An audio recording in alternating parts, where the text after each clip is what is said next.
Welcome back to the Spotlight Games podcast for episode 196. Today, we're getting a bit of a story from the big three.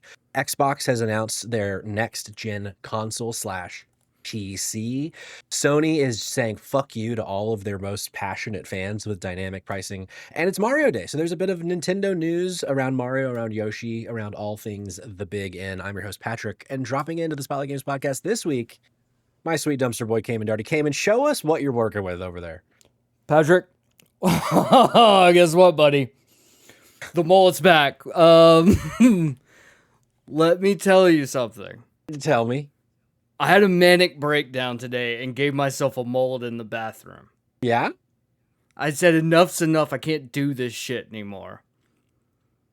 I do love it. Unfortunately, I don't know if this has come across for the chat. The second you moved your camera, you went to like 2 frames a second. Fuck. So we can kind of barely see you, but I can see that there's shaving that has happened on both sides. Should I drop in and drop back out? This is the wrong show to do that. You can drop in and drop out. Yeah, it won't kill my stream anymore. I fixed that. I figured that out. All right, right, let's try this again. I'll be back in a second. Can you believe this fucking guy? He waits 25. I mean, he joined this call 40 minutes ago. And his fucking internet ruins the fucking reveal. Unfucking believable. How embarrassing for this fucking guy. Okay. There he is. Are we back? You're back. That's so much clearer. Okay, good. Well, that was a bummer that the reveal was not as spicy. So I'm growing the back out. The backs need some little extra TLC to get it going. But I had a mental breakdown today. I love that. It was like, you know what? I'm tired of life. Sure. So I'm tired of life. I said, mainly I needed a really bad haircut. And it was like touching my ears. Like, ooh, yeah. How do you do it? Because you keep your hair long on the sides. I can't do it. Sure. Yeah. I can't do it. I mean, mine does kind of, we just have different types of hair.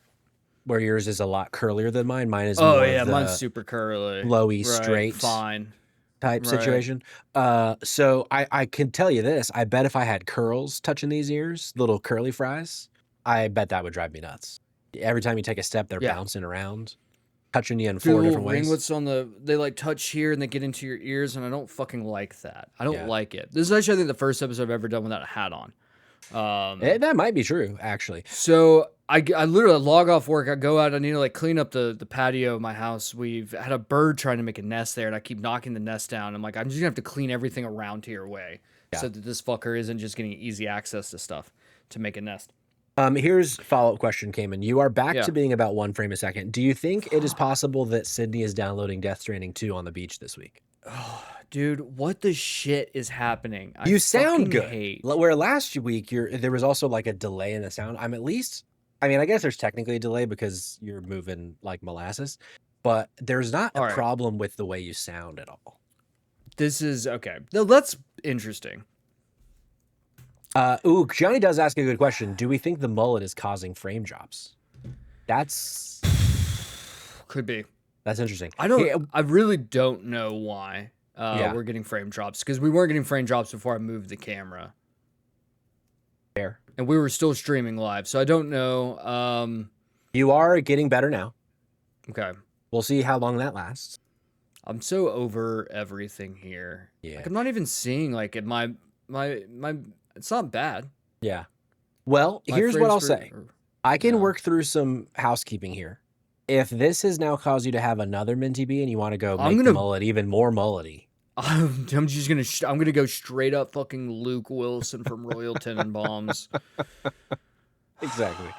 But that's okay. We do have a lot of video game stuff to talk about, Cayman, because this is the Spotlight Games podcast, where each week we spotlight the latest and the greatest in the world of video games. You can get it by subscribing to our YouTube channel at Spotlight GameSpot, or by searching for Spotlight Games in your favorite podcast app. And hey, you can be on the show by tuning in as we record live Tuesdays at 8 p.m. Eastern Time right here on twitch.tv/Spotlight GameSpot, just like Jake Twitch and Coal Mines, Heroic Headgear, Gianni DeCrosta, Rabbit128, and thousands of other screaming fans in the chat.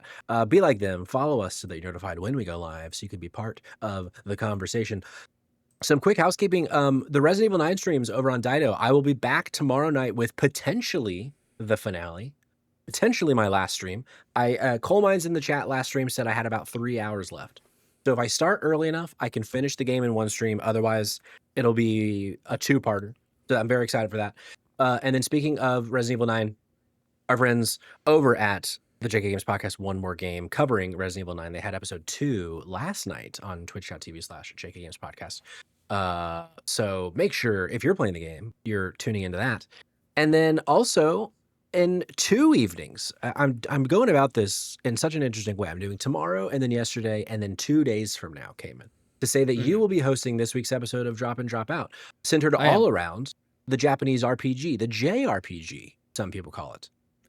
Which is very exciting. I'm very excited to watch that episode because I will not be on it. It'll be you, it'll be Jake, it'll be Jordan, aka Cognitive Clips. Is there anything you'd like to say about that episode before I move on to the next piece of housekeeping? Oh man, anything I'd like to say about that episode? I think it's gonna be a good one. Great. I think that's it. Yeah, that's I love that. I think it's gonna be a good episode. I think it's gonna be a good episode. I think that if you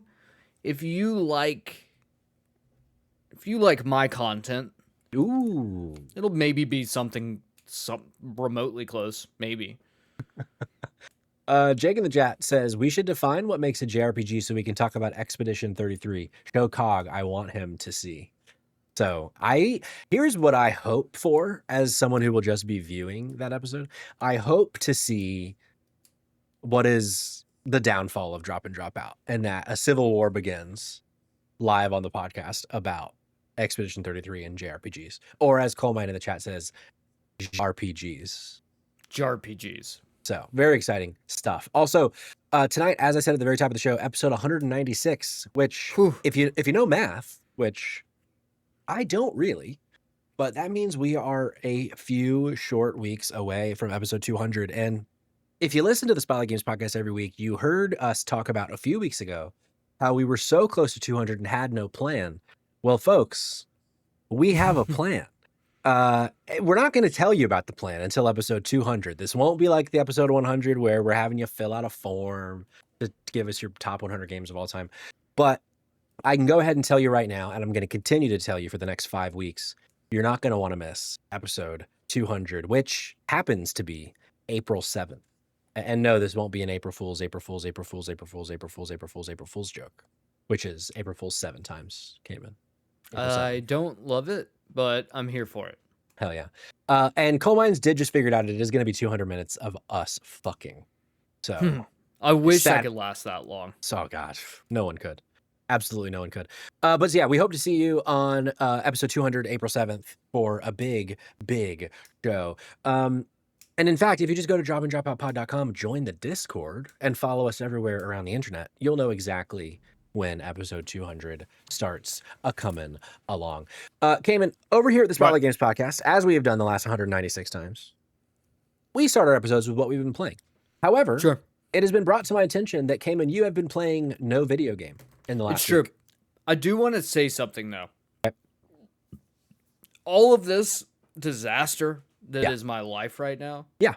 I really think it's because Dragon Quest VII's Platinum was so bad and I refused to finish it. And I think if I would have ended on a better note with that game, I think I would have been more enticed to keep playing video games again, but it really soiled me. Sure. I do want to, if it's okay, Patrick, I do want to plug something, though. Please. I want to plug something. Please do. I watched a movie. I've watched a lot of movies. I watch a lot of movies. Part of me wants to start a new channel in the Discord that's just come and listen to the movies I'm watching. Oh, you sure? Yeah. Because I watch a lot of stuff, a lot of interesting stuff. One of the things I watched, Patrick. First, let me start off by saying I watched the first maybe 30 minutes of the Minecraft movie, which is so funny. And it is one of the rare instances of a situation in which I actually turned the movie off. I watch awful movies. I can attest to that. The amount of fucking bullshit that you have played or watched rather over the years, especially and forced me to watch. For you to turn that movie off, goddamn, dude. I don't think there was a moment during me watching that movie that I at any point was like, there's something here that if you did it differently would be good. It was every bit of the execution from start to finish was so incredibly bad. Yeah, that's not surprising to me. And honestly, I'm just so glad that I don't care about the IP at all.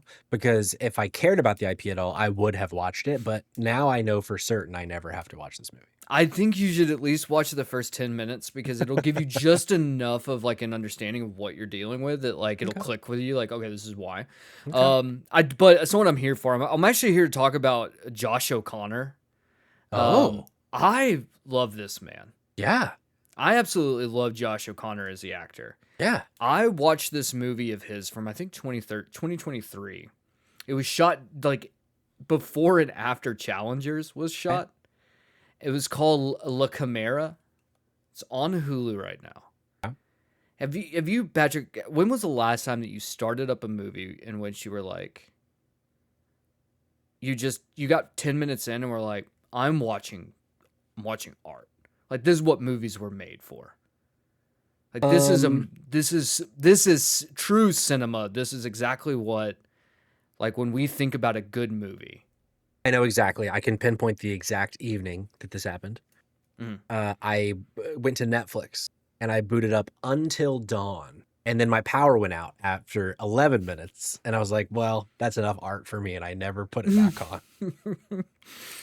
on. Maybe a different experience I was having during Yeah. it. Yeah. No, It was I just can't one of- remember. But it's happened before for sure.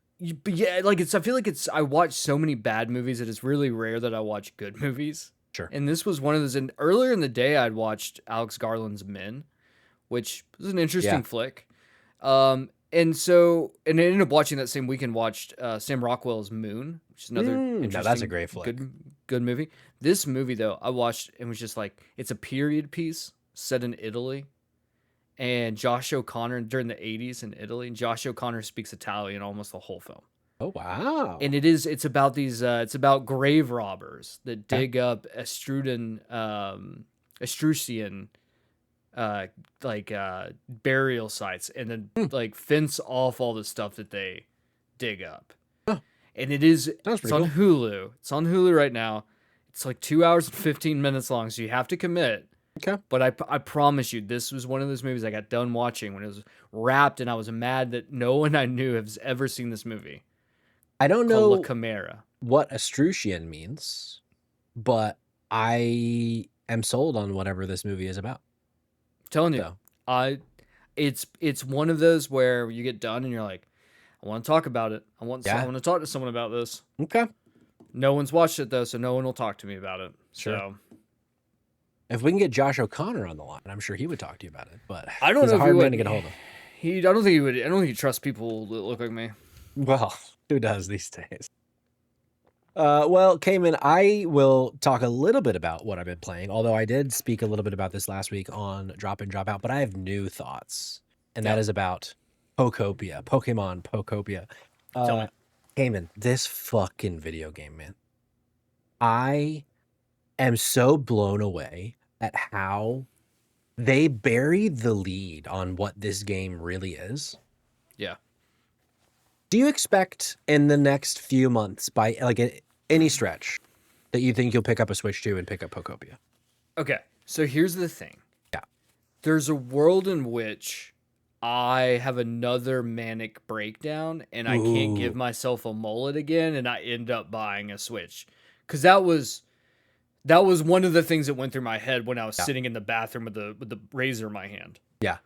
Those are my kind of minty bees that I always support, is spending a lot of money on something to make you happy. But the reason I was asking is I wanted to, if you just said like, nah, not gonna happen, maybe one day, I would tell you a thing.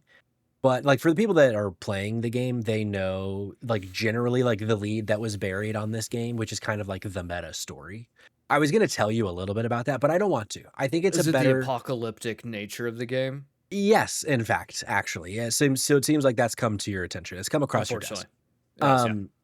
Man, this fucking video game, dude. Like I had this moment, jaw on the floor yesterday, and I won't go into too many details, but I was in the second area and I was like exploring this space, and I just didn't know what I was exploring. But like, I'm starting to put pieces together.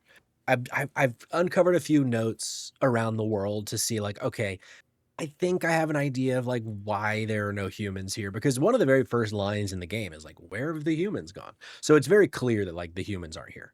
Um, but I started to piece together where I was and what happened. And it was just one of those moments, one of those like video game moments of like, I'm sure coming to this will be different for most players, whether they found the pieces of information that I had found leading up to this moment, whether they have played certain Pokemon games in the past. Like it's not emergent per se, but there's so many variables that can change the result of what you're getting out of this video game. And it's so expertly crafted because at its core, you could just play this game and it's just like your cozy habitat building Pokemon simulation. But Right. they have hidden in so many ways something that is so fucking cool, and like the lore drops, and as Johnny says, the references go fucking crazy style in this game. Like it's like I'm so impressed with this game, and I'm surprised that it didn't review higher than it did. I just passed the 30-hour mark today, and I've now visited 3 areas. So I like your opening area, the area I was just talking about, and then I've now gone to a third area for like literally like 10 minutes. Like I've barely scratched the surface of the third area. And to my understanding, there are at least 2 more areas that I can go to, but I don't know exactly how many there are. That maybe it's just 2, maybe it's more than 2, but I see like 100 plus, 200 plus hours of this game in my future, because it's that, like, you know how like with a gacha game, they're like, it's like junk food where they have scientifically designed it in such a way to always have you being like yearning to do a thing. Right. They've done that with this game, but from a task standpoint, where like there is always something that I want to be doing. I never feel like there is something that I need to do for the sake of, or like, well, I gotta do this to do XYZ. It's just like, it's like fucking crack, man. I can't describe it. Yeah. We call that the Fast and the Furious theory, in which there's always another gear to shift into. That's the clip right there. But yes, truly, the Fast and Furious gear is in full fucking motion. I love this. The torque that gear is giving me in this game is so fucking good. So, okay, I saw this thing, and the only reason I knew about like that, and I'm kind of bummed that I didn't have that realization. Yeah. Like I didn't get that moment. Yeah. But I do think it was fun, because the truth is I don't know when I'm gonna finally get to it, so it is what it is. Was that someone was like, I had a childhood thing about this one particular area where this guy with his Machamp were like trying to build like in this area, and then like you go to the first game, he pops up and is like, he pops up, and I think they said I think he's in like Pokemon Red and Blue. And then he's there in this area, and then you see him again in like Leaf Green and like Fire Red, where he's there and he's not there, and they're like, yeah, he had to go, he didn't have enough supplies. Yeah. So like, what the fuck is this dude building? And then you can find a note that's basically like, this is the remains of the famed tower of blah blah blah in his beloved Machamp. It's so that's man. the kind of That's shit so in this fucking game, cool. man. That's awesome. Johnny puts it so succinctly in the chat. He says, I honestly feel like the Pokemon Company heard cries about maturing the games, completely addressed it, and disguised it as the cutest game ever for the youths. It really, like, this could be an introduction into Pokemon, and you'll still have like a 9 out of 10 experience with this video game because of just how good it's designed and how it borrows from so many successful IP that have made a game like this in the past. And it is just, it's like the perfect mix of all those. But I think there's another thing that Johnny says. I mean, Johnny, you should have been on the podcast tonight. It feels catered to kids of our generation who latched on to the first few games specifically, like what you were just saying about the Machamp thing. Like there's a lot of, since we've ripped the Band-Aid off, there's a lot of lore that connects it to those first I love games that. that is just like, it's so cool. It's like such a, I never, like when they showed us Pokopia, I never would have expected that this is the route that they would take this game. And I'm just so impressed at the Pokemon Company for whose ever idea it was that came to the Pokemon Company on a fucking all hands meeting and was like, listen, I got this crazy idea. And greenlighting that was such a fucking smart move. So yeah, I can't wait. I was so gung ho after my first few streams with Resident Evil Requiem. Like, man, this game is going to be hard to beat for the game of the year. But Pokopia, I think, is already beating it as my game of the year 30 hours in because I'm just so impressed with this fucking video game. But I haven't finished Resident Evil Requiem yet. So let's not get all up in arms. And that's really all I've been playing since last episode. I've really not touched another thing. Gianni, I'm so sorry. The game I'm supposed to be playing for your podcast on Thursday, which I could have mentioned. I'll mention it next week because it'll be out next week. I've barely touched the game I'm supposed to be playing for the content mill. Good thing I've beaten it in the past, but because I can't get my hands off of fucking Pokopia. Patrick, can I just tell you right now that Yeah. you're doing a bad job. Yeah, I'm doing a terrible job.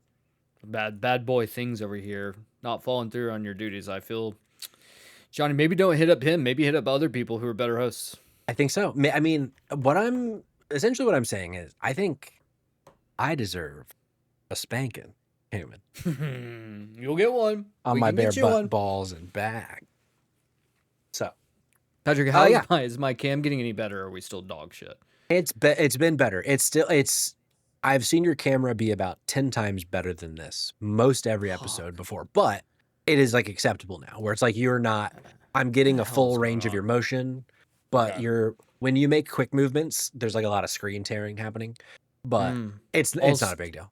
I won't make any more quick movements. I'll phone it in. Ooh, the dumpster boy does his best Snorlax. I like it. Johnny says I'm bringing Cayman on the Minecraft episode of the content mill. I mean, Fuck. I think there's something here. Cayman, as I said at the top of the show, there is a lot of news this week. We're having a big roundup for each of the big three, and I'd like us to start with Xbox.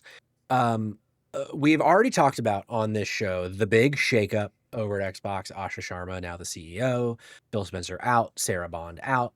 But there's even more to discuss now that Asha Sharma went to the internet and basically just said everything about what the next, not everything, but spilled the beans on the next gen console, which they are calling Project Helix. I am pulling from Andy Robinson at VGC. Microsoft has confirmed that its next generation games console is codenamed Project Helix and that it will run both Xbox and PC games.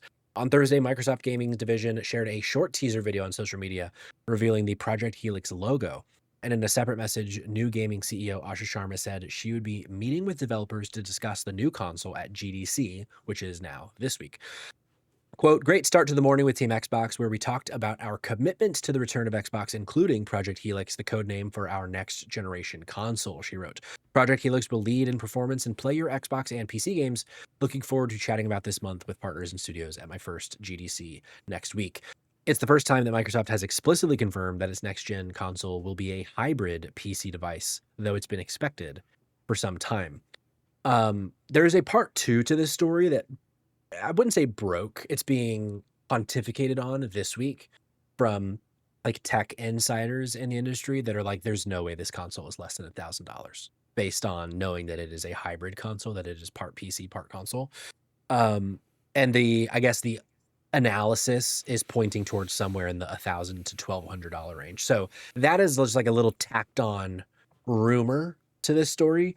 But Cayman, your initial thoughts, Project Helix, PC console, what do you think? So I have a few thoughts here. The first thought that I have is, and I've seen this rumor float around, and I wonder how much stock to put in it, I suppose, is that they wanted to cancel an upcoming console, but too much development and has already gone in. Like, we're too far into it for them to be like justify Oh, wow. getting rid of it. I hadn't heard this rumor. And That's bad. so it was basically like we're not getting rid of doing like console exclusivity is not going away, or is going away for Xbox entirely. Like we're not going back on that. This is essentially at this point, it's kind of like dump as much into it, and then like you're just gonna make nowhere near as many of them, and it's gonna be boutique. And so it's like, okay, so we can, so in the pivot that I've been hearing is like insider stuff, like pivot was because they were like, they didn't want one to begin with. One exists. Let's just put more to it, make it a boutique thing. We'll keep doing what we're doing, but like Sure. essentially this is the last console that Microsoft will put out. There will not be Unless another it's a console. success. Then they're probably like, okay, let's do this fucking again. Right, but yeah, but I mean, let's be honest. Like Xbox's consoles have been getting, like, they're not getting any better. Sure. Like, and not that like I think that the consoles themselves are bad. I think the hardware inside is totally fine. I think the way that Microsoft handles consoles is very poor.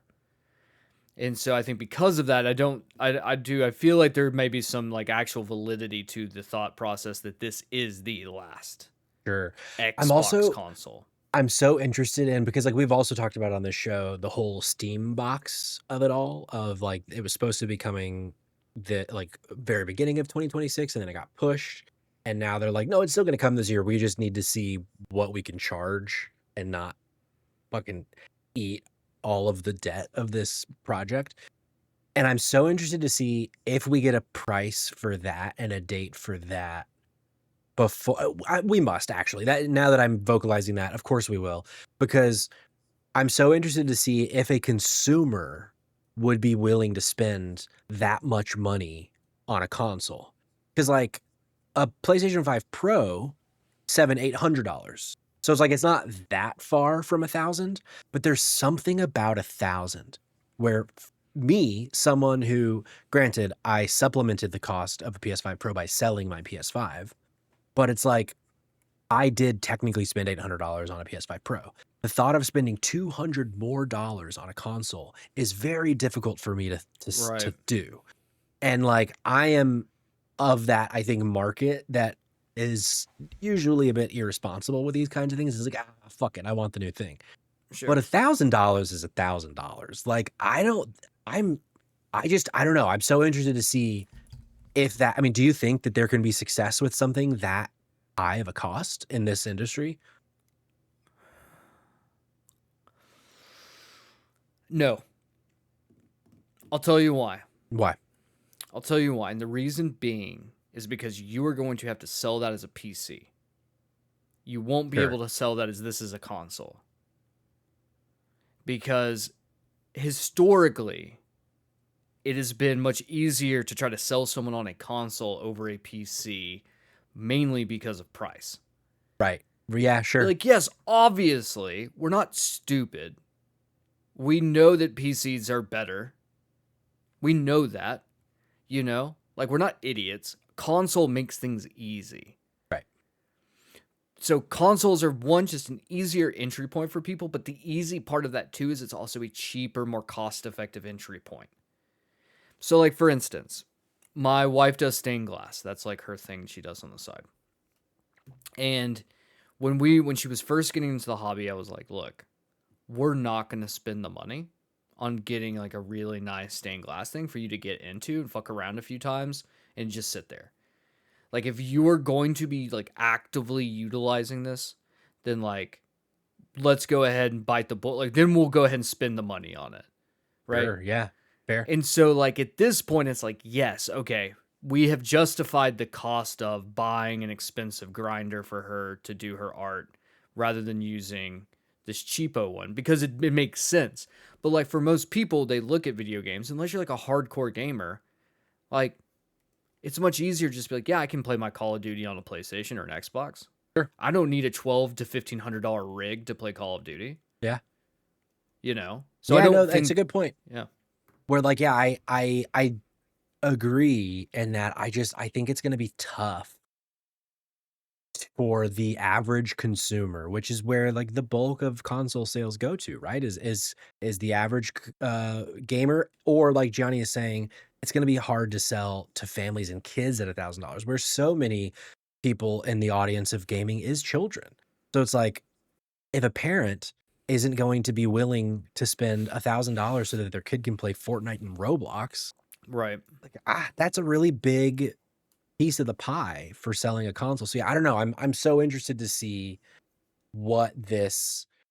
I think you're right that the exclusivity does not go away, because I think that has to be, it's like it's diversifying the portfolio, right? Of like, okay, what are all the ways that Xbox is bringing revenue in? Software, hardware. Okay, well now that software can be everywhere, Right. and we're gonna make X more dollars on the PlayStation 5 sales. Now, if the console sales drop, now it's we're still making the same profit, but we want it to be 5% better than last quarter or whatever.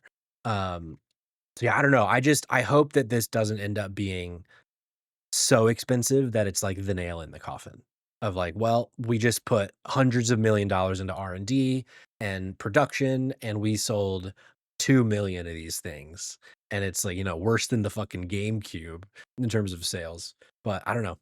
I feel like we may be getting we may be having another Dreamcast scenario where you have the arguably more powerful, more inventive, like essentially future-proofed console Sure. ends up dying and killing a brand essentially because we're not ready for it. What if they launch it on February 9th, 2029? So instead of 9999, it's 2929. Ooh, Now that's interesting. That's interesting. Now that is interesting. Excuse me. So yeah, I'm interested to see what also comes out of GDC this week from Xbox, because I think it was probably smart of them to be like, hey, heads up, this is something that we're going to be talking about at GDC, because if they didn't say that, then it would be leaked to shit of like, oh, we just saw the new Xbox behind closed doors. But I'm sure there's going to be all sorts of reporting coming out, and GDC I think just started today. So I bet that we're going to start getting some news stories by the end of the week. So come back next week. I'm sure we'll talk about it on episode 197 of the Spotlight Games podcast. But Cayman, it is time to go to story number 2, which is fucking a better news story than 1, in that Mario isn't going to cost us $1,000. But we did get a little bit of a news roundup for Mario Day, because today, in fact, is March 10th. And Cayman, of course, if you spell Mario, it looks like March 10th. Did you know this? Were you familiar with this? Did March 10th is Mario Day? Yeah, that it looks like the word Mario. I didn't know that. Very funny. Very funny. I don't see it. Well, look at it now. Give it a look, and I think you'll see it. Holy fuck. Yeah. Patrick, it's the MAR March 10IO Mario. Mar 10 Mario. Yeah. It's fucking crazy. Christ. Wow. I just came up with that right now. Proud of you. Yeah. Why also, have you been Pinksy, holding this in all these years? Look, I don't like to share my ideas until I'm really certain that they're going to be bangers, and I became certain that was a banger. Pinksy, welcome in. How you doing, buddy? But we have 3 stories today about Mario. The first being that the Yoshi and the Mysterious Book has a release date as of this morning. Yeah? It's coming Thursday, May 21st. We got a short trailer. Trailer looked pretty good. It's the kind of thing where it's like, I am very excited for this game. And the more I see it, I'm like, yeah, this looks good. And we got a date, which is great. But it's kind of like, okay, great. I hope this game is good. I worry that it's going to fall into that each game or previous Yoshi games where this is the game that is actually made for children. Yoshi's Woolly World is a bona fide classic that did not get nearly enough love. Really? Also by the user score as well. I don't think that I don't know why. Maybe it did. Maybe I'm crazy. Someone in the chat tell me if the Metacritic score for Yoshi's Woolly World was higher than an 85. Because I loved that game. And I do think that game was wildly underrated. Okay. So I have a lot of hope for this one, but I also don't think it's... When Kayla drafted it for Fantasy, I think pretty sure it was Kayla drafted it. Yeah. For Fantasy. I was like, I love that you did that, because I love that you're showing love here, but also I don't think you're gonna get any points. Yeah, for sure. So I hope that this surprises us because I mean the art style is great. I fucking love right. Yosh. Mhm. I just know historically these like are kind of like their B or C tier games, Correct. and and a lot of the time the biggest complaint is that they're just too easy. So I'm hoping that that's not the case for this game because I remember That's fair. that was a big criticism of Woolly World was it's like this game is just it gives you less than no challenge. So we'll see. But I'm excited that we have a date and it's quite soon, May 21st. And then speaking of the Yosh, Cayman, we also got Mhm. another trailer for Super Mario Galaxy, the movie. And we also were given new casting announcements for the movie, including said Yoshi being voiced by Donald Glover, aka Childish Gambino, which honestly, Love it. inspired casting. What a great. 100%. It's like you look at what I think we've had 3 trailers now for Super Mario Galaxy the movie, and it Yoshi is saying no more than like I don't know, like so I mean, it's funny to me that it's Donald Glover. But I do wonder if that means that Yoshi will actually talk a lot more, and they're just saving that for the movie, which I really hope to be the case. Um, because these days Hollywood they just give you fucking everything that's interesting about the movie in the trailers. So that would be a Right. fun surprise if Yoshi actually talks. Remind me, did you see the original movie? And if so, did you like it? Oh, shockingly, I was so anti this movie when it first was announced, Yeah. specifically Chris Pratt. And I was like, and I went and saw it. I saw it when it came out and was like, you know what? I liked it more than I was expecting. And then I watched it again the other day and was like, this is a solid 3.5 out of 5. It's a good movie. It's worth watching. Solid 3.5 out of 5. And I think the reason being 3.5 out of 5 is that, like, I think I got enough from it to be able to appreciate it. But I also felt like it was just it just felt a little lacking in certain areas that I think was like, that's just the problem. I think the intrinsic issue of a children's movie, because that is first and foremost a children's movie. Yeah, for sure. And I think that's just the one thing is like, you just lack complexity, and it's a Mario. Sure. So like, what am I fucking expecting? It's a Mario. No, for movie. sure. So Yeah, I for sure. shouldn't give a shit. But I think a solid 3.5, maybe if I'm feeling frisky, a 4 out of 5. Yeah. Totally fine, totally passable movie. A movie that I enjoyed, Yeah. above average.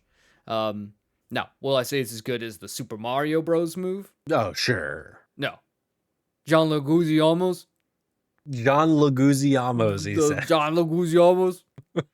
What was the deal with Dennis Hopper's also in the movie? Yeah, and fucking What was his Bob. name?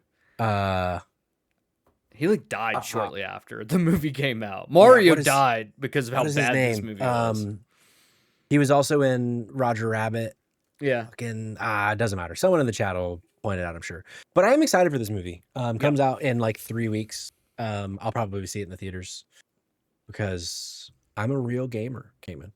So Bigger than me. You know, you say that you're not a real gamer. You know why? Why? Do you know why? Why? You haven't watched Mila Jovovich's Monster Hunter movie. That is correct. And I fear I never will. Let me tell you right now. That's fair. I did almost, speaking of Mila Jovovich, though, last night or 2 nights ago, actually, we almost watched the first Resident Evil movie. Have you watched the animated ones? No, I have not. They're all like Resident Evil 6. Like they're Okay, the most it's not a good sell so far. Resident Evil 6 ass movies. I actually watched one the other day. It was really funny because my wife was out of town, and I was like, I think I'm gonna do it. I think I'm gonna get Resident Evil Requiem. And so I didn't, and instead I watched an animated Resident Evil movie, and I was like, that's good enough. That's so funny. You're such a weirdo. I love it so much. Fair, thanks, bud. Okay, and then finally, this is a bit of a rumor. This is from Kendall Cunningham at Game Rant. A handful of leaked images have appeared online that appear to be screenshots of an unannounced Super Mario title, though not every fan believes that they're authentic. The next 3D Mario game would be the first in the franchise since 2017 Super Mario Odyssey, which released just a few months after the launch of the original Nintendo Switch. The iconic Super Mario series is celebrating its 40th anniversary throughout 2026, with Nintendo marking the occasion with a handful of Mario-related announcements, which we just talked about. But there are pictures, which I'm going to pull up in just a second, of what is called Super Mario Titans. Cayman, what are we thinking about Super Mario Titans? Well, if you look on the internet, it seems 50-50 split on whether or not this is AI, and whether or not whether or not it's AI, and two, the other group of the internet thinks this is legit. We are getting a new Mario game this year. Yeah. Some of the reasons why people are saying it's not, or that it is AI, the truth is the images are really fucking hard. Like, this is one of the first times I've been like, if this is AI, I'm genuinely struggling on determining whether or not like I believe it. Sure. Because they're just like, I think maybe it's because they have like a filter over it that looks leaked. You know what I mean? Yeah. So like it's harder to tell some of that stuff. Maybe I'm crazy. Am I crazy, Patrick? Do you No, like? I'm laughing because when I searched Super Mario Titans on Google Images, someone posted an image of Mario with the Tennessee Titans logo that says "Alert: Titans signing Super Mario." Because the internet is fucking stupid. Is Mario going to die too? They put him out to pasture. Correct. But all of that to say, I look at the images and I do. It's like it's not even that it looks AI to me, because you're right, it doesn't. It's a very compelling fake, if it is a fake. It just doesn't look like a Mario aesthetic they would choose. Like seeing them in this like robot outfit with the visor and stuff, I'm like, I don't know, that just doesn't feel like a Mario game to me. Right. One That's of the kind most of compelling. Yeah. Yeah. One of the most compelling arguments is the color scheme of the lettering. Is like one of the big images. They're like, no. They changed that color scheme. That's an older color scheme that they would do. There's a new one that they've been doing. So someone has said that like that would be, so there's that. But you're not wrong. But also part of me too is like, would be kind of interesting. What if we do get a Mario where it's like superpowers? Like, so you were literally turning into a superhero essentially. Instead of getting like your fire power up, you like get a super, like you were wearing like a superhero costume when you power up, if that makes sense, you know? So like there's an idea there. I don't know. I feel like I'm leaning more towards this is just bullshit.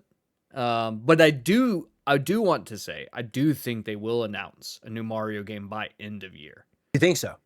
I feel like we are going to get a new Mario game we won't get a new Mario game. We will get an announcement for a new Mario game. That I can see that for sure. That would track to me. And I hope you're right. I don't think that they end the 40-year anniversary without an announcement of a new Mario game. Like, Sure. Why would you skip announcing something big on the 40th, you know? Sure. I'll be announcing something big on my 40th in a number of years that I won't disclose. So, be like me, Nintendo. Oh, were they going to do, like, announce that you're going to Canada to be euthanized? God, I hope so. Fuck. That's what I'm doing on my 40th. Wouldn't that be nice? I know, brother. So yeah, we'll see if it's Hirokager says this year being euthanized in Canada. Okay, if you say so. I'll do it. We will certainly be tracking this right here on the Spotlight Games podcast. But I hope this is not true, just because I don't like the way it looks, and Right. I want everything Nintendo ever makes to be only for my tastes. So that's my opinion on that. Cayman. Yeah. It wouldn't be a news story day where we have big titles about each of the big three if we didn't talk about Sony. And Sony has announced, or I don't know if it was actually them that announced it. I think it was, but let me just read from VGC's Andy Robinson. But they're testing dynamic pricing on the PS5 PlayStation Store. So it doesn't seem like it's an announcement. I think this is something that people notice. But Andy writes, that's according to PS Store Price Tracker. Oh, fucking Christ. What is this? Google trying to get me to sign in the middle of reading the article? This is fucking crazy. Fuck Gamer. you. What is the password? I think it's Blaster Goblin Sucks. Yep, that worked. That's according to PS Store Price Tracker. PS Prices, which has detected the price changes across more than 100 games, with users being offered personalized discounts of up to 17.6%. Dynamic pricing, also known as surge pricing, is a pricing strategy that sees businesses set flexible prices for products based on demand or a customer's unique purchase history. The use of dynamic pricing has been criticized by some consumers and other industries for its perceived unfairness. According to the tracker, this is where it gets interesting. Some PlayStation Store users have been seeing personalized prices significantly lower than the standard price as part of the Sony A/B test to study demand elasticity. Users are randomly placed in control or test groups and see different prices for the same games, it says. The differences seen by users currently range from discounts of 5% and 17.6%, including first-party games like God of War Ragnarok, Marvel Spider-Man 2, Helldivers 2, Stellar Blade, Gran Turismo, and The Last of Us Part 2. Third-party games from publishers including 2K, Focus Entertainment, Deep Silver, Bethesda, and Rockstar are also said to be part of the testing. They've been doing this for at least 3 months in 30 different regions, according to PS Prices, and is now doing so in nearly 70 regions, including Europe, the Middle East, Asia, Latin America, and Africa. The US and Japan are not included, likely due to stricter regulations, it's claimed. So what I find interesting about this story, Kanan, is that I keep hearing all about this around the internet, and specifically that it was showing that people that are spending more money are being given higher prices. But Andy Robinson at VGC didn't report on that fact. So I don't know if that is being made up by people or if Andy Robinson chose not to include that in his article, which I think would be a very strange thing to exclude in a news report. But what have you heard about Sony's dynamic pricing so far, Cayman? So from what I've heard, and I feel like it's conjecture about where prices are going. I don't think it is. I think you are not wrong when you use the word some people are being charged more, but I think that that's misleading. Okay. I think it'd be better to say some people are being charged less. Because that is, Sony has come out and said, we are actually, because I feel like Sony came out and said something, or they acknowledged it, or somehow that it came out that was like, yes, some people are getting bigger discounts. I see. So it's like, so it's not we would probably just not see a discount, or we'd see a smaller discount.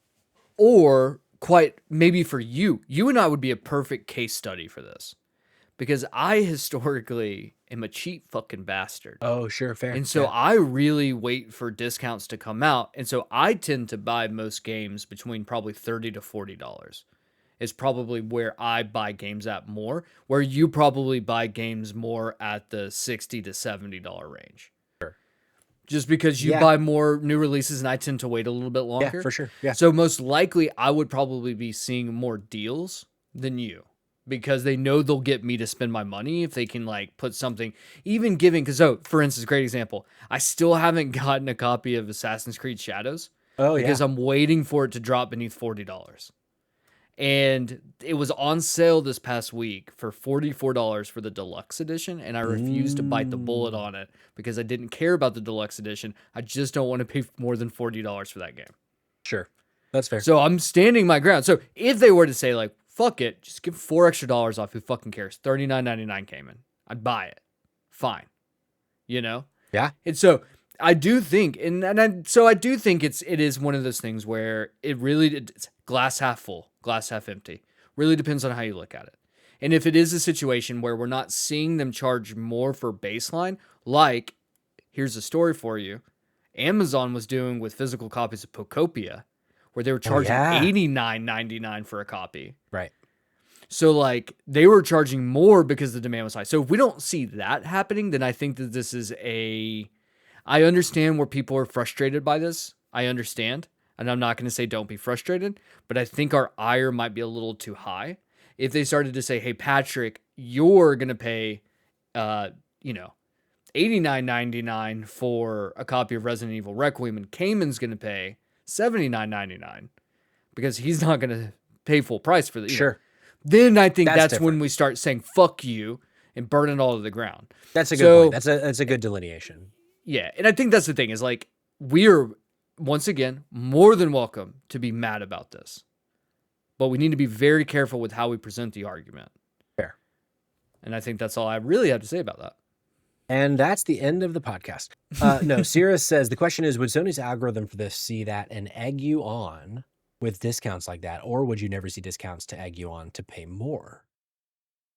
The question is, would Sony's algorithm, I got confused, but the question is, would Sony's algorithm for this see that and egg you on with discounts like that? Or would you never see discounts to egg you on to play more? I see. So he's saying, would the difference be you're just not seeing, where it's like you open up the store and it's like, spring sales, games up to 75% off. Maybe there would be people that don't see that versus do. Yeah, that's interesting. I don't think it'll be that extreme. I think what we need to, it might be, I get 75% off, Patrick gets 70% off. Sure. That might be different because they know, because if you think about it just from like a business standpoint, it doesn't serve them well in an industry in which things are depreciating at an incredible rate. I feel like video games probably have a depreciation value that's probably faster than cars do. And cars have like one of the worst depreciation values. Moment you drive off the lot, a car is devalued significantly, right? Sure. Video games are similar. And we've had this conversation, I think, last week, where it was like, if I hold off until June, I can almost guarantee you that I can get Resident Evil Requiem for under $40. Most likely, yeah. So if you think about it, it's not going to work. They're not like Nintendo. It's not going to work for them to be able to keep it at the same price, at being a high price the whole time.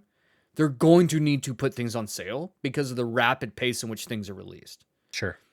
So I don't think we're going to see a place where people aren't going to get deals and some people may. Like, that's just not going to happen.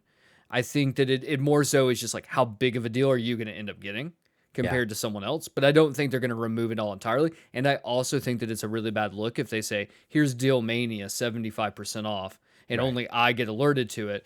You know, then the fucking internet is going to turn real fast, even more, probably worse than they've ever seen. So it's really a fine line on like how anti-consumer they can be while still making money. And I think that, you know, maybe I don't know. This one isn't, I think, as scary as it might seem on paper. Sure.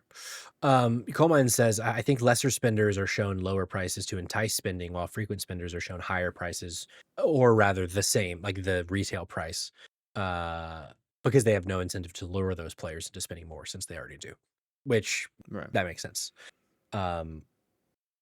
Would this ever exclude people, Sirius asks, from the site-wide deals, though? That would fucking suck if so. That would be crazy if they just like don't even let you participate in the deal versus just not showing it to you. That does feel like it would probably be potentially against the law, but who knows? What the fuck do I know? So I'm sure this will be reported on to and fro, and we'll certainly be talking about it here on the Spotlight Games podcast. Cayman, it is the end portion of our show that we call the news spotlight. It's all the smaller stories that happened around the industry. Sometimes a big one that just there wasn't space in the beginning of the show. But this one, these are all relatively small. Except actually this first one kind of is a big one. This happened last week that PlayStation, it was reported on that they're pulling back from their PC ports for single player games, which fucking sucks and is unfortunate. But there has now been more reporting on the why, and the reports are suggesting it's because their reluctance to commit to day one releases on the platform was just making sales be bad for PC games. So essentially, TLDR, the juice was not worth the squeeze because their strategy would not change and doing things day and date. Noah's here now. We can have sex. He said, "Oh, it's about time." Yeah, it's about fucking time. I've been robbing over here. The PSN March games have apparently leaked. These aren't the two free games that you get. This is like when they middle of the month add in like 5 or 6 more games. So this would be happening in about a week if this leak is to be true. But it's Madden 26, Warhammer 40K Space Marine 2, Persona 5 Royal, Metal Eden, Lord of the Rings Return to Moria, and Astroneer. Not a bad lineup. If this is that's actually true. If you're getting your hands on Warhammer Space Marine 2, like no reason why we shouldn't be doing some co-op. Sure. The game fucking rips. Sure. It's so much fucking fun. Madden is honestly, if you put Madden up there, I may actually download it to get a little bit of football in. I haven't played a Madden game in years. I would download a free Madden 26 to play a few games of football for sure. Yeah. I'm there with it, and you know, that's actually like a very solid. I mean, obviously Persona 5 Royal is like fucking no-brainer. Sure. fucking Yeah, absolutely. we'll discuss Persona 5 Royal. I 100% guarantee we will be discussing that on Thursday's episode if you want to tune in to hear more So about true. why it's a no-brainer. So Yeah. true. Synergy, cross-branding. Coal Mine says Madden being included is huge for me. Love Madden, but refuse to give EA more money than I have to, which is fair. And honestly, based. Capcom Mhm.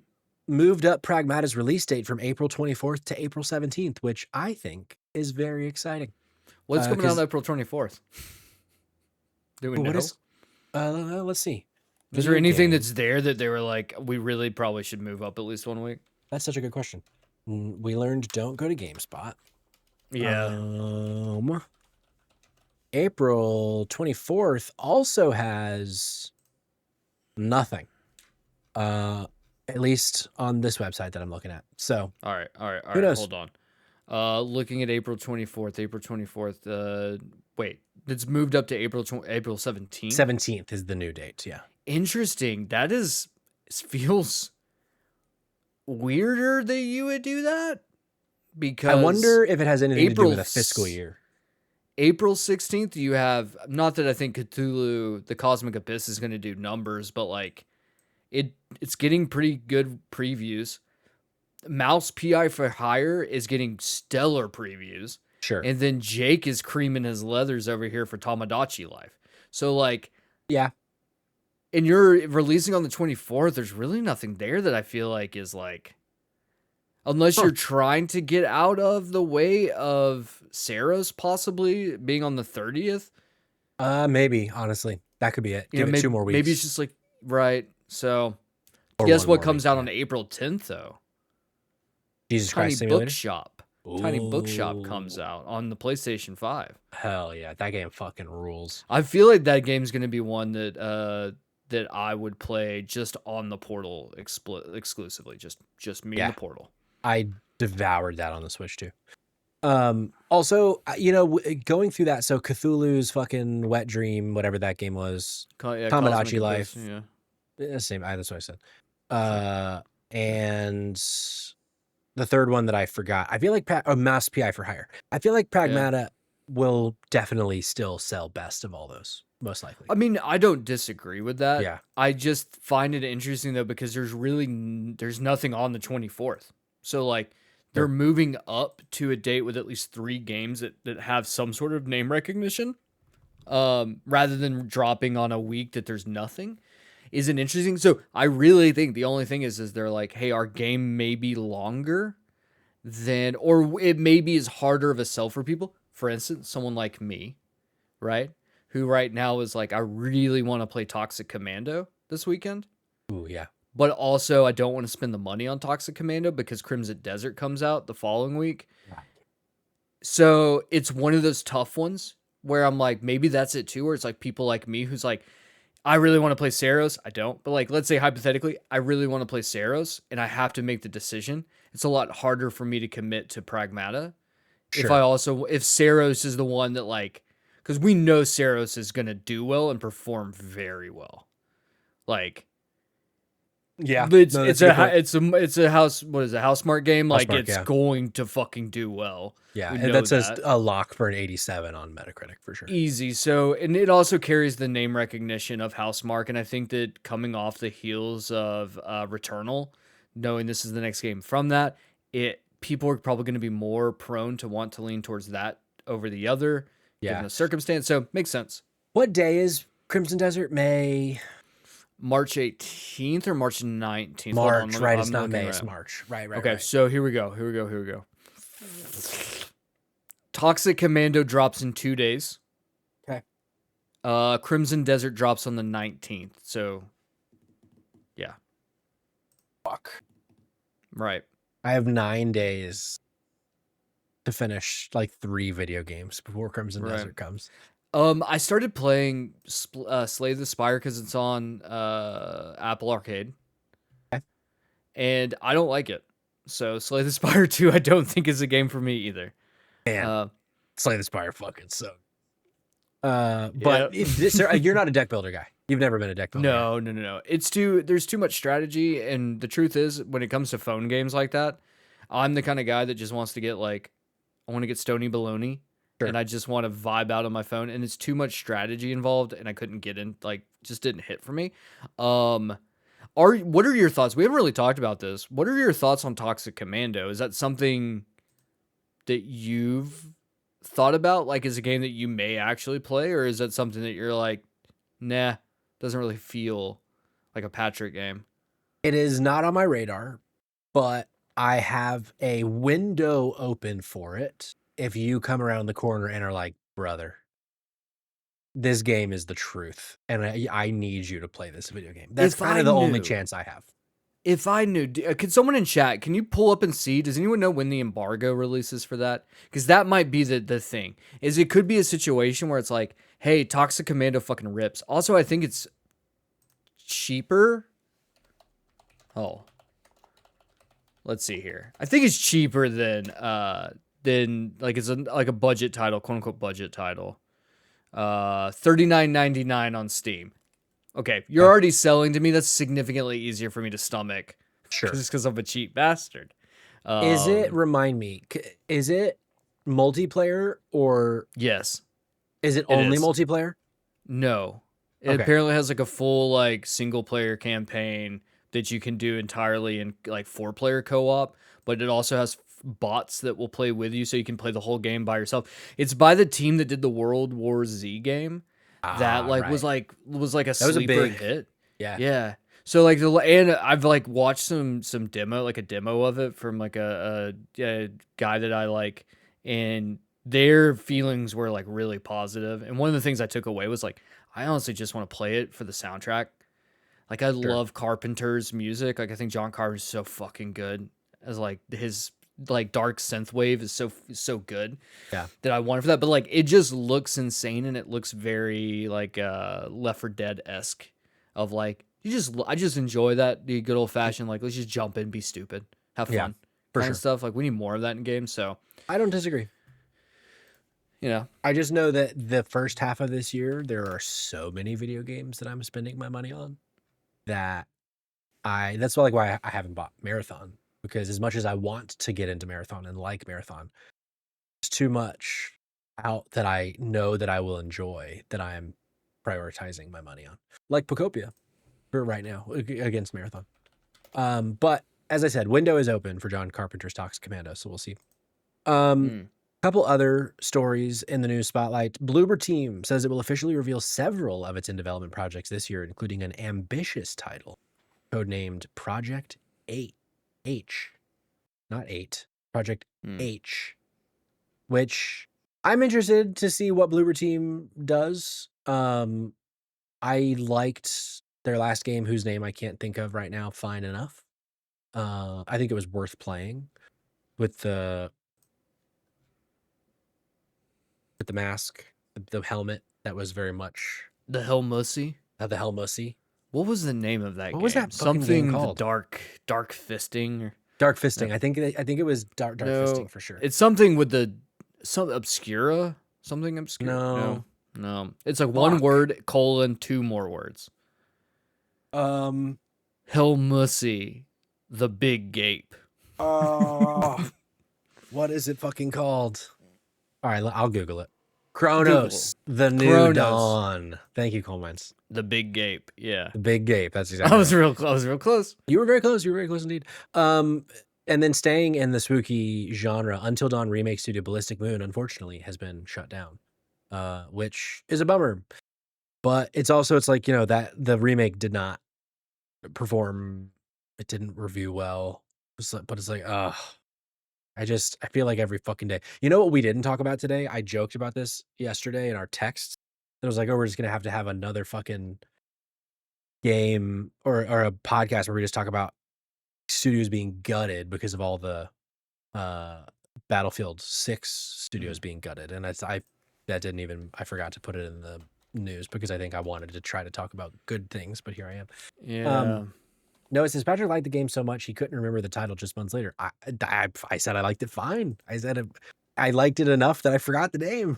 So I stand by every word I said. And then finally, this is actually a story that I stopped reading because I didn't want to be spoiled. Right. Resident Evil 9 confirms the story expansion is in development and teases a major plot twist. And that's when I stopped reading because I was like, I don't want to know anything about a major plot twist being hinted at and about the ending of the game. But very exciting that in development is story DLC, which is something that Resident Evil is like one of the few still doing. The single player story DLC, it's just not as popular anymore these days. I think probably because cost benefit analysis is like, don't waste your time and your money. But Right. I'm excited with how much I'm enjoying that game so far. I assume that I will want more story content out of that game. That's exciting to hear. Yeah. I'll let you know how I feel in June. Yeah, when you pay $35.99 for it. Correct. No, yeah, I'll bring it up in the chat how fucking disheartening the Battlefield layoffs. You made the biggest game of the year, won awards, beat COD. Your studio head fucking died. Have some layoffs to go with it. Thanks for all the money. It's like, yeah, it's that. I'm remembering now why I didn't have it as one of our leading stories because, like, what else do you say other than it? The fuck them and fuck this industry. Yeah, it's a tough one. But yeah, go ahead, yeah. Kim. No, the Battlefield thing is just I think it's just where we're at, and I know that this is gonna sound really fucking jaded to say, but it's just something we're gonna have to accept. Yeah. Like Patrick and I have had this conversation, so I would say it's weekly at this point, where we say, do we want to talk about X layoff? Do we want to talk about X closure? Do we want to talk about X downsize? Do we want to, X being canceled? And it's like, no, we don't want to talk about it anymore. Yeah. And the reason being is because it's so prevalent, I think, in the industry right now. Like, we don't want to talk about it because, like, it's one of those things where it's like ignorance is bliss, Sure. And it's like we can understand, and I think we should all be very aware that, like, the industry right now is, like, really facing, like, a reckoning. What that looks like, I don't know, but I definitely think that we've been in a worse place before. And I think people don't understand that either. Like, coming out of the 80s, like, there was a world in which video games just didn't exist at all. Like, there's a world where we don't have them because of, like, the shit that went down in the late 80s and early 90s. Sure. If it wasn't for the Nintendo, like, we wouldn't have video games today. So now, if it weren't for Roblox and Fortnite, that is the Nintendo of 1989. Noah also says, got to make sure to get the cost of the EA acquisition down for Lil Dawn and the Middle East Side Boys, which is so fucking crazy. Lil Dawn and the Middle East Side Boys goes very, very hard. That's depressingly accurate, yeah, though. But I feel like there is a future in which, like, in 50 episodes of this podcast, it's like the only thing there is to talk about is either a studio has been shut down again, or that there's a tease of a game that might be announced in 6 months, because there's only like 3 studios still making video games because of how many studios are gone. Hear me out. What I do think, though, is, and we have to be aware of this, is that every industry to some point has an ebb and flow. And I think where we're at right now is we're at a corporate bloat where, like, corporations are demanding more money. But eventually they won't be able to make any money because they've laid everyone off that's making it. And we can be like, oh, well, AI. But, like, no. Like, I'll be very, like, frank here. AI will not replace video games. There will not be a world in which we can exist unless the Supreme Court interjects. And the reason I say this is because art is not an intellectual property if it's created by AI. There will be a reckoning on, like, a level of whether or not you can copyright anything because of AI. And so these big studios won't be able to copyright anything, meaning anyone can just rip off their shit. And they're just like, we're not going to do it anymore. But they're not going to not do it anymore. What'll happen is we'll probably downsize to, like, smaller operating teams. It'll be smaller games. Like we've talked, I think, last week or the week before last about, like, we'll probably have more things like Uncharted Lost Legacy of, like, smaller games made on a much smaller scale that are going to be like, we're going to be making smaller games. We're basically going to get back to like a PlayStation 2 era. And I don't necessarily think that that's a bad thing. Not a bad thing. But I think that's a bigger conversation for a later date. Sure. I do. Noah makes a point in the chat that I find very interesting. He says, I don't think the 80s comparison holds up. Games were not the largest media form on the planet then, and the impact of the crumble was not as largely impactful to the economy. The last bit especially is like, that is an interesting point of like how much money goes through video games and how many jobs this will affect compared to the 80s. That is an interesting, I think, difference this time around that is like really scary to think about, of like what we talked about last week, like when Noah brought the story from Reuters about Trump considering icing out fucking Tencent. It's like, man, the amount of jobs that would go away in this country is like, so yeah, I don't know. It's spooky to consider, and I hope that the ship can be righted, but I do fear that Pandora's box cannot be closed. Fair.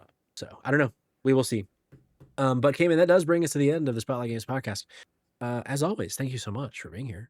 Always providing the Dumpster Boys insights, which I can speak for our audience, is always a blessing. And I'll say this. The curse is, guys, friends out there listening right now. Are you feeling like a little like your skin doesn't feel quite right? Just give yourself a mullet. Just fucking give yourself a mullet. It'll put you in a better mood. I don't know how long that mood will last. Yeah, but it'll put you in a better mood than before you did it. That is so true. Honestly, that is cinema, I think some people might say. Noah says I can't grow a mullet. So, I think the only other thing to do is to mullet yourself. And you know exactly what I refer to when I say that. I'm joking. Cayman, as we said at the beginning of the show, tomorrow night I will be over on Drop In, Drop Out playing some Resident Evil 9 Requiem, ideally finishing the game, but we'll see. And then Thursday you are hosting the Drop In, Drop Out podcast, talking all about JRPGs. Gamers, thanks for listening. Thanks for watching. Cirrus, Noah, Heroic Headgear, Coal Mines, Jake Twitchin, Gianni. So many people here throughout tonight's recording, which we do love to see. The homie Shay Noel playing Super Mario 64. Unbelievable. Hell yeah. Let's go raid into Shay, show her some love. And we will be back next week with the Spotlight Games podcast. And as I said at the very, very, very beginning of the show, episode 200, one of the biggest announcements that we've ever done here at Spotlight Games podcast. 4 weeks from now. Hope to see you there, April 7th. Until then, thanks for watching. Thanks for listening. We'll see you on the next one. Bye-bye.